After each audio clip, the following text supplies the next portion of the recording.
Hello and welcome to Women of the Middle East podcast. Women of the Middle East. This podcast relates the realities of Arab women and their rich and diverse experiences. It aims to present the multiplicity of their voices and wishes to break overdue cultural stereotypes about women of the Middle East. My name is Amal Al-Malki. I'm a feminist, scholar, and educator. This is Women of the Middle East podcast. This is Season 4, Women Voices Across Genres, where I will be speaking to women producing feminist content across different genres and outlets. These courageous voices delve into untapped areas such as women with disability, hybrid identities, intergenerational trauma, feminist narrative and activism, and much, much more. I'm your host, Amal Al-Malki, contributing to creating a new narrative about us by us. This is Women of the Middle East podcast. Hello and welcome to a Women of the Middle East podcast. In this episode, I'm talking to Diana Moukalled, who is a renowned Lebanese journalist, feminist, and documentary producer and maker with almost 30 years of experience in the media industry. Diana is also one of the leading female war correspondents in the Arab world, as her war coverage included Lebanon, Afghanistan, Iraq, and Yemen. Diana, lovely to have you.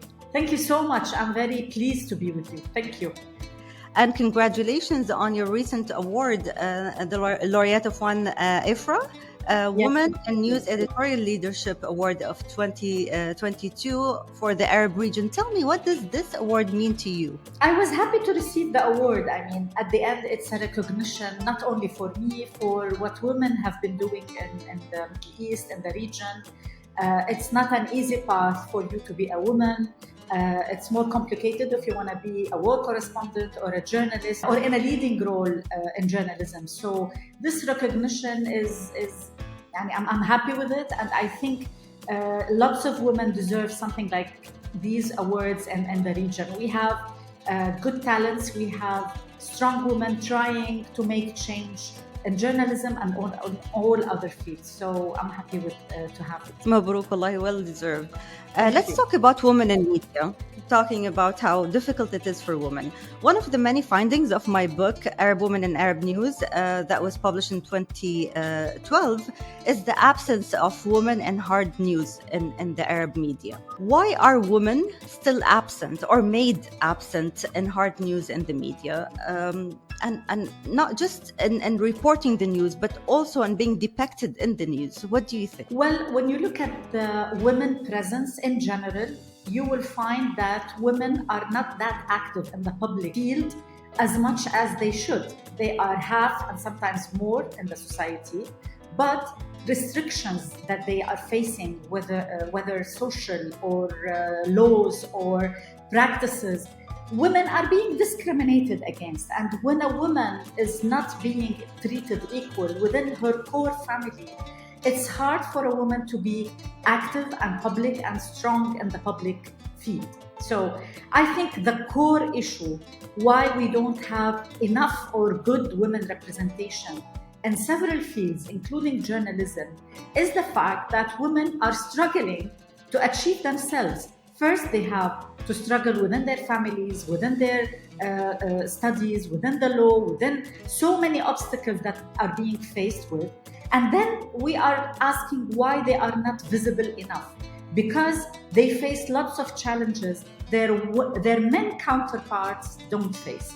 When it comes to journalism, it's a field where it is expected from a woman or a journalist in general, man or a woman, to be active, to go on field, to go sometimes to dangerous places, to take decisions that are tough sometimes. So you are in a very tough position, and this requires ability and freedom. I remember when I started that many young female journalists couldn't really travel to cover war zones. First of all, their close circles, their families wouldn't accept for them to travel. Sometimes they have a family influence that wouldn't enable them to travel and do what they believe that they should do. That's why in the 90s, late in the 2000s and up, we started seeing more women active in covering war zones and in covering hot stories in the field. And when you look at the Arab revolutions and what started after Arab revolutions, we started seeing women more visible. So to me, we have an issue that we need to face, which is status laws, which is social behavior against regarding women, which is discriminatory. And once you are discriminated against, you will be forced to face lots of obstacles to achieve yourself. Journalism and the field of journalism is just one part of other misrepresented fields where women are not well active and present. So to me, journalism is a field that needs more women, and we have lots of active young journalists, female journalists. But if you look up in the hierarchy, in the top positions, in editorial leadership, you still don't find lots of women active in that field. It's not because we lack the talents, it's because we still male-dominated societies. That is a major obstacle facing women in general. Definitely. When I looked at women representation in traditional media in the Arab world, I found that there are two dichotomous pictures, right? Their women are underrepresented in news or overrepresented in what we call now women's media, the programs fashioned for women's consumer ability. We talk about fashion, we talk about makeup, as if we cannot be more than that, right? What's your take on that? This is very true and unfortunate at the same time. Again, women have been cornered in being beautiful. And of course they have, it's up to them. If I want to look good, it's up to me. But I don't want to be treated always as such. I remember when I graduated from the university, when I applied for my first job in 1991, I was very much taken by how I look on camera, rather than what I should do with the camera, what kind of story I should be working on. Because it was incorporated within our culture and tradition. Women should be pretty. If you have a good look, then you can be on television. It's always associated that if you want to be in the public, you have to be pretty, you have to look good, you have to take care of your look. I'm not saying that we shouldn't take care of how we look, but it's different. The interpretation is different. With the consumerism, with everything that's around us, women and young women have been pushed to be just pretty face. And unfortunately, if you look at the mainstream media in the Arab world, they cherish this. They enhance the looks over the content. Again, I'm not against having a good look. I'm just saying that it took a lot of attention on the expense of content, on the expense of real journalism. And that applies for men as well. The same what you have spoken about, you can see among young male presenters or journalists. So it is affecting both, but it is affecting women more because women always in the society have been cornered as being the nice wife, the lovely daughter, the one who should be good looking and taking care of the others. So the same thing is being implemented also in journalism. And that's why we do see this phenomena affecting both men and women with the TikTokers, with the influencers on social media. And that is being used by authorities sometimes to divert attention from the main problems that each society and each country face with being consumed by influence and looks and those type of things. Yeah, it's really interesting how looks and age works against us. Let me share this with you. I finished my master's in the UK at a very young age, and then I applied for my PhD at the age of 21. And I remember the first supervisor, and we're talking about the UK, London.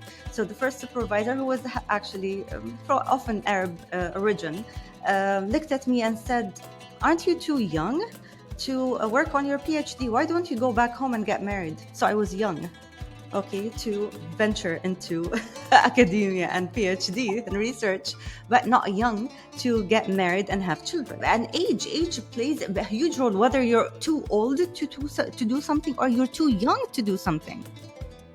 Absolutely, especially in this part of the world. I mean, I always get this when because I'm active on social media. I try to express my ideas, my beliefs when I talk about topics related to current situation. And I always get, when I get criticized, not sometimes because of what I say, but lots of comments come to my age. You're old, you're ugly, you shouldn't be speaking because you're too old. And this is something that is being used against lots of women in the public sphere. And I have to give an example that is dear to my heart, and it hurts a lot. I don't know if you remember my dear friend Najwa Qasim, who used to be a very famous presenter. We met, we worked together in Future Television, and then she moved to Al Arabiya in Dubai. And I remember very, very well, she passed away a couple of years ago due to a heart attack. But before that, there was a direct attack against her because she was a very professional presenter and journalist. Yet she was faced with the age issue, that she passed certain age and there are young female presenters much prettier than her, and she should retire. Whereas she was still in the height of her performance. I mean, if you look at in general in the outside world, if you will still see men and women who are advanced in their age but still present in the screen. This is unfortunate. It's still happening. We still don't believe that age is an experience, is knowledge, is opening the way for young talents. We treat age as something negative, not as an experienced talent that we need to cherish and benefit from. It's not happening only in our region. I have to say, there is a presenter in BBC suing BBC because she claims that she was not treated fairly in terms of salary and as a broadcaster. Mm-hmm. So it is there, but here in the region, because of our limitations within society, within discriminatory laws, we find it a much bigger burden on us as women and as women journalists. Definitely, and it feeds into this sexism and patriarchy because I'm not in media, I'm an academic. But, you know, in one of the campaigns against me as a feminist, I heard that. I heard, aren't you too old to be talking about women's rights and all that? And they tried to hit me age-wise, although as an academic, in my 40s, I would be more wiser, mature, right? But they do shame you in any way possible.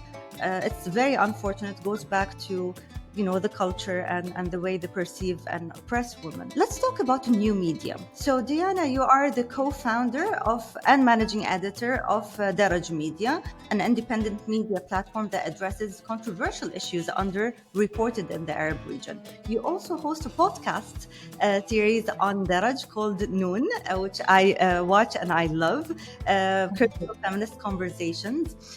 Is this an abandonment of traditional media? What caused this shift? It's frustration from traditional media. You know very well that we live in a region that is troubled by so many revolutions and uprisings.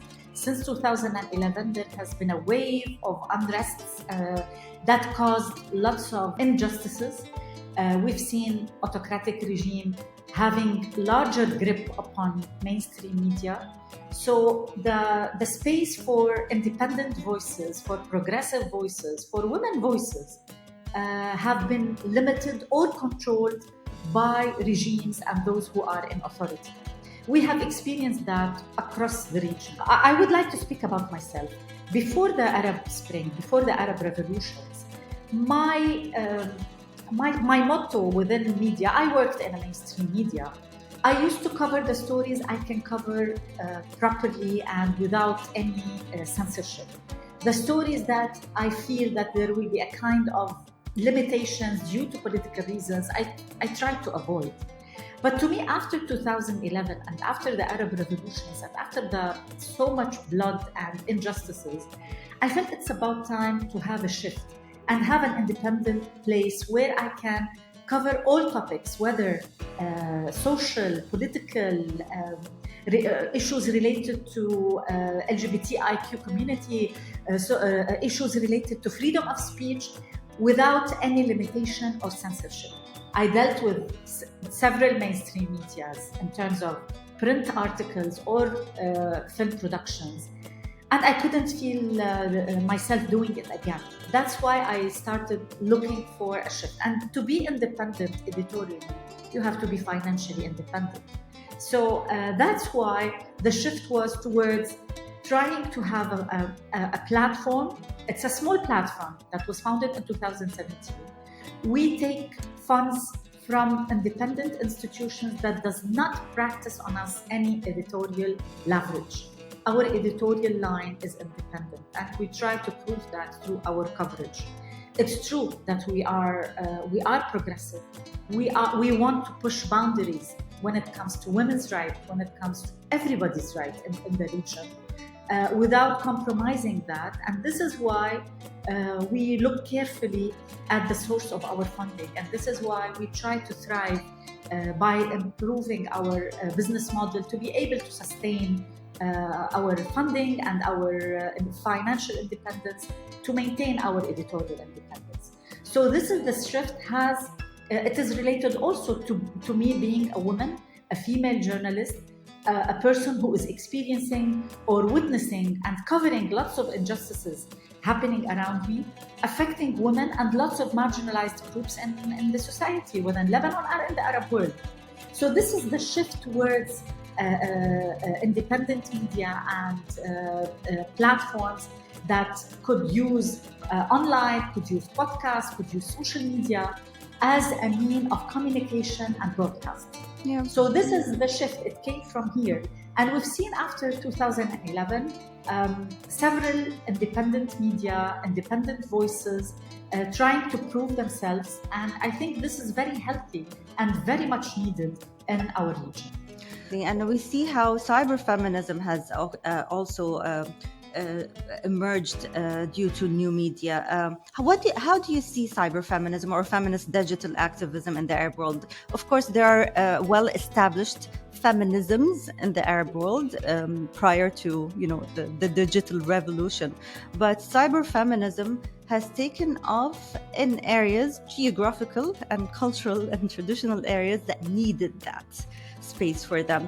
What do you see cyberfeminism achieving, and what challenges do they face? Definitely, we're speaking about the world that is after Me Too movement, and we in the Arab world have been affected by the Me Too movement within our societies. It has its own Arab interpretation of it.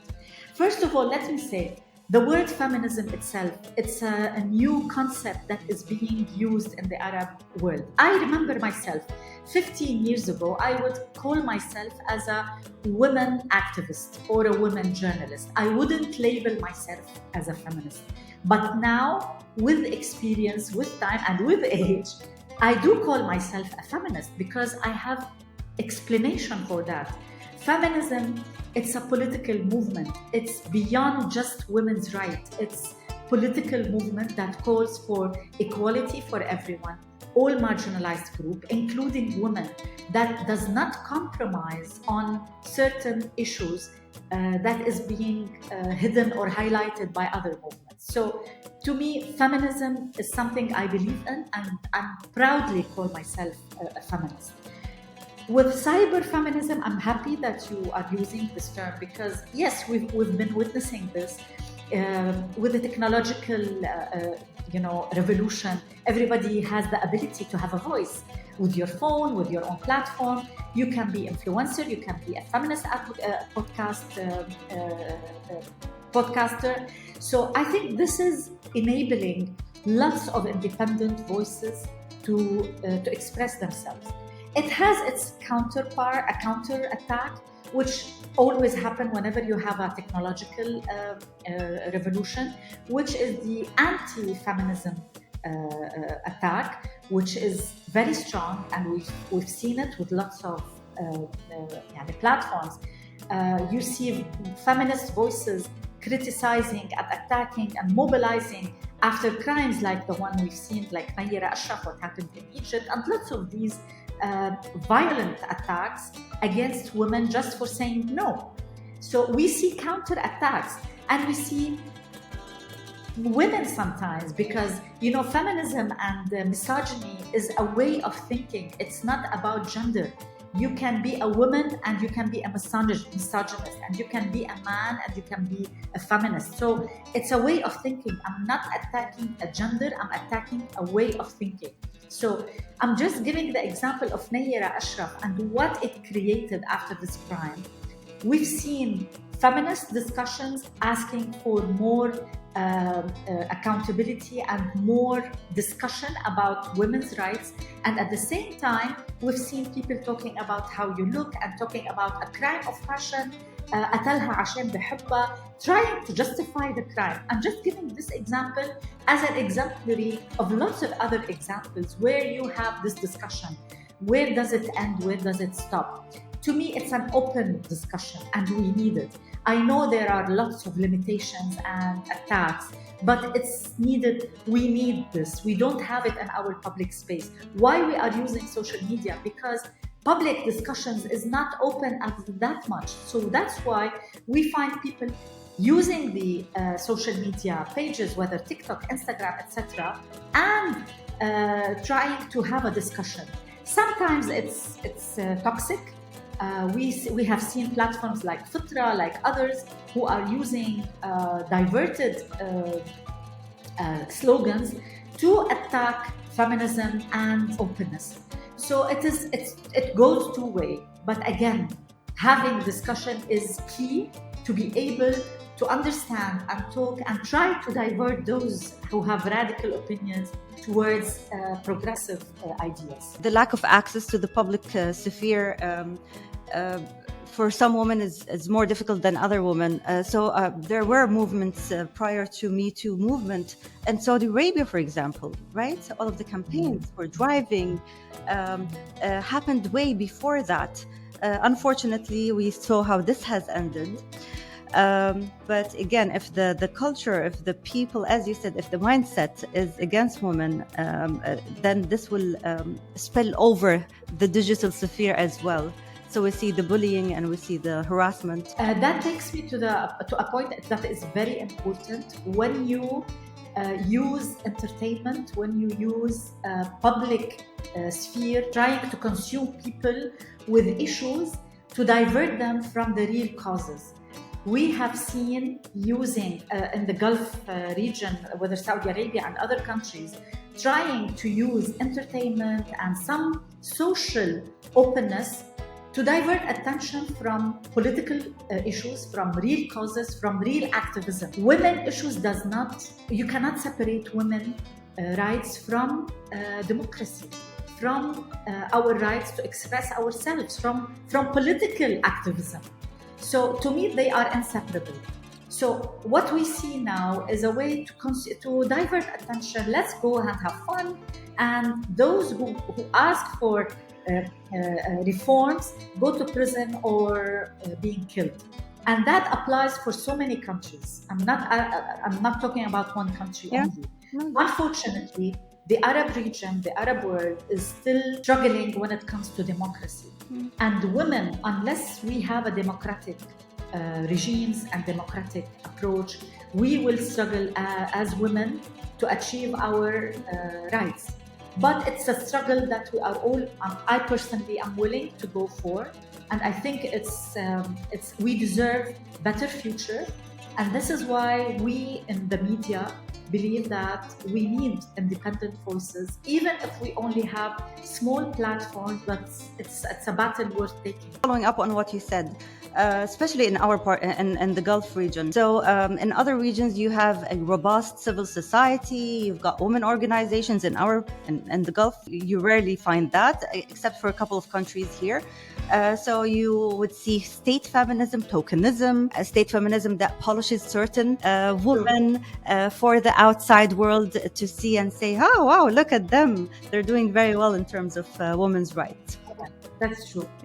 Okay, let's talk about language. So you are creating new content through your podcast, one that is relevant to women in the region and using the language of, the native language of, or the first language of these women, defying claims that the Arabic language cannot carry feminist dialogues and feminist content because it lacks the concepts and the equivalence in meanings.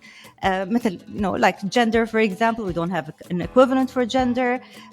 What's your take on that? This is very important. What you're creating should be taught in women's studies programs in the region. Thank you very much. Definitely, it was a strategic decision when we decided to launch Daraj, or when we decided to launch the platform, that we are addressing Arab speakers. We want to speak in Arabic, بالعربي. We have a beautiful language. We have millions of Arab speakers who are not well served. The Arab content on the internet is minor compared to others in English or other languages. We have a huge, we have millions of Arabs who are not well served in Arabic. So we believe that there is a space and there's a need. So that's why improving and developing what we believe in terms of journalism, writing, the podcast, everything in Arabic is key to us, because you will find lots of intellectuals, feminists addressing Arab speakers, but those who speak English. To us, it's the other way around. I want my content or our content to reach those who are forgotten in the suburbs, who can only have access to their phones and maybe have the chance to see one of our videos or one of our interviews, and maybe read some of our articles within social media sharings. We want to reach them in Arabic. And with the financial crisis that many Arab countries are going through, we want to address the misfortunate and not only the privileged ones. We want to reach also Arabs, English-speaking categories, and we are trying to work on the infrastructure of our English website. But to us, it was strategic. We want to reach out to Arab speakers and who are not fortunate enough to speak second or third language. And also, we want to be part of the discussion in Arabic and have advanced vocabulary in Arabic, progressive language, progressive approach in Arabic, not only in English, trying to Arabize the language, trying to Arabize the concept. And trust me, sometimes it's challenging, because if you look at the vocabulary in Arabic, it's against you as a woman. We refuse to use sometimes certain words. It's a daily discussion in the newsroom, because certain words are really against you. We don't use the word عانس. We refuse to use it. We use تأخر سن الزواج. And sometimes we have to go through this discussion with our journalists, both men and women. This word عانس is full of meaning. It's against women. Sometimes I use Google Translate for quick, if you have an article and I want to use Google Translate and I edit it afterwards. Sometimes we do that. And I look sometimes even at the translate, the way that the Google language translation is being used. Sometimes it's used word that it shouldn't be used. It has lots of discriminatory inclination. So, and unfortunately, it's not like other languages where you have laboratories, where you have scholars meeting and adding new words. You have the Oxford Dictionary every year, adding new words, interpreting it from a feminist perspective. This kind of discussion is not visible, is not there in Arabic. So why we are using Arabic? Because it's our language, we love it, and it's a rich language, and we believe that Arab audience deserve to have better content in Arabic. So if we can help in some of that content, then we believe this is our mission. And it's a very noble mission, because I used to think this way too. But I am now, I believe now that Arabic is a wonderful language. It's the culture embedded in it. Because, a word is a word, right? It's what you make of the word. So I wouldn't accept any invitation for an interview in Arabic unless they present me as Al-Amida Al-Mu'assisa. I'm a founding dean, okay? And they need to feminize it in Arabic. Sometimes the Absolutely. TV, the newspapers, it's like, this is unheard of. I'm like, then you won't have me. So if we have enough people feminizing the language and enough people scrutinizing the language, for those, as you said, the cultural usage of those words that have been adopted for so many centuries now, to be against women, whereas they started as neutral. Even كلمة آنس, يعني آنس is not a feminine thing. We have people like you, and I'm telling you, I love your podcast. I think what you're doing is amazing. Thank you so much. I'm very happy to hear that. And we need to work on. And I'm happy that you insist on using al-amida, because I see lots of women using النائب أو الوزير Why? أو رئيس مؤسس. Why?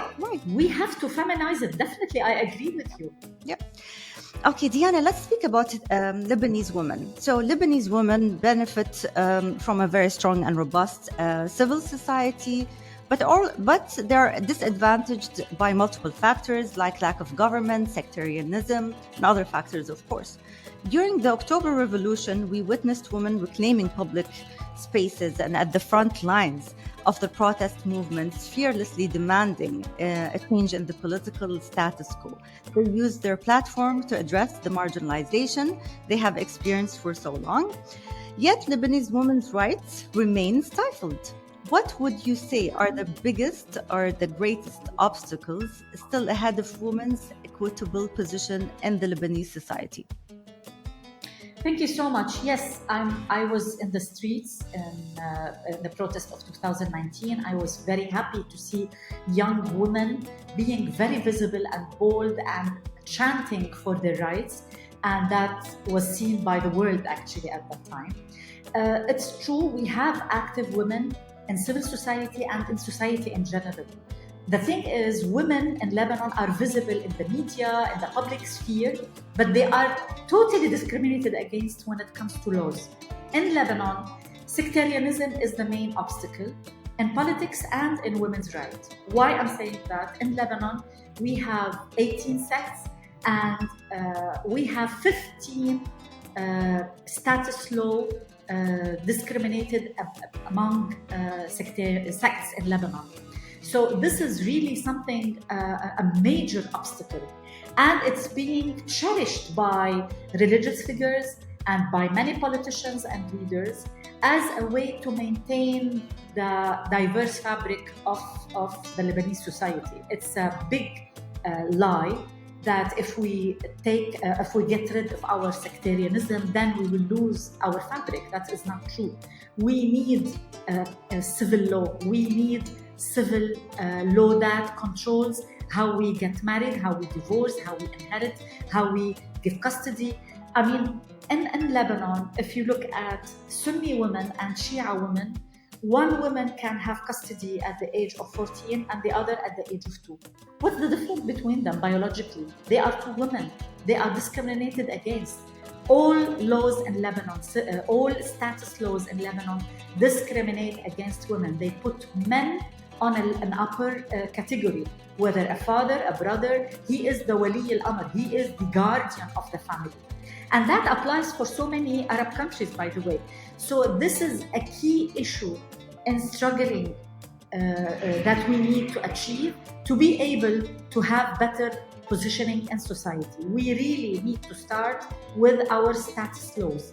Because again, when I said it in the beginning of my interview, if you are discriminated against in your family, it will be hard for you to go out to society and be strong and independent.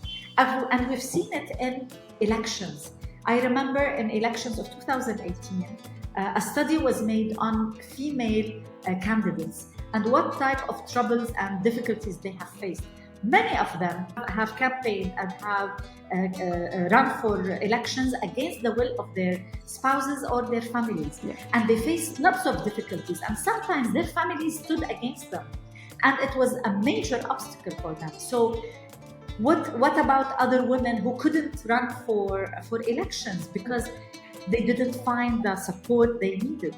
So this is just one example. Yeah. To me, Lebanese women are strong and visible because we have an open society. Okay, I know that Lebanon has lots of difficulties and issues, Women issues is one of them, but at the same time, the level of openness, relatively, I'm not saying it's ideal, and the democratic system, which is not perfect at the same time, but the type of society we have enabled women to be visible, but they are not treated equally.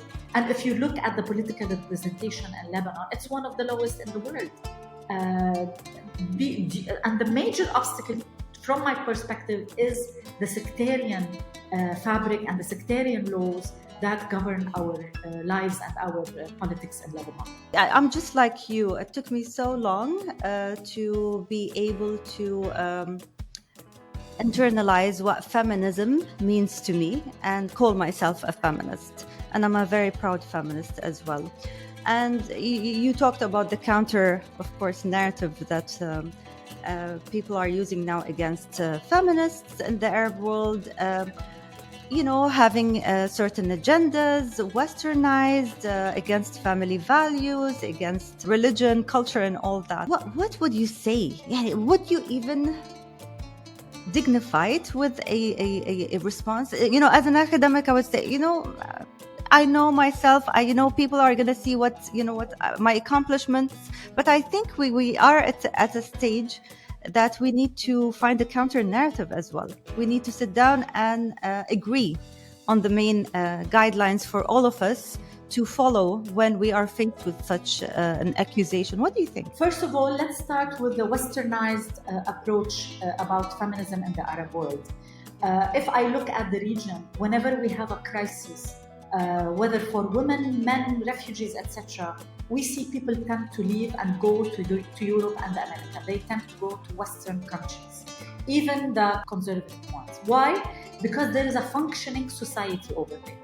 And it did not happen from nothing. It happened because they have a structural, solid ground based on democracy. I'm not saying it's ideal. It has its flaps, gaps, and deficiencies.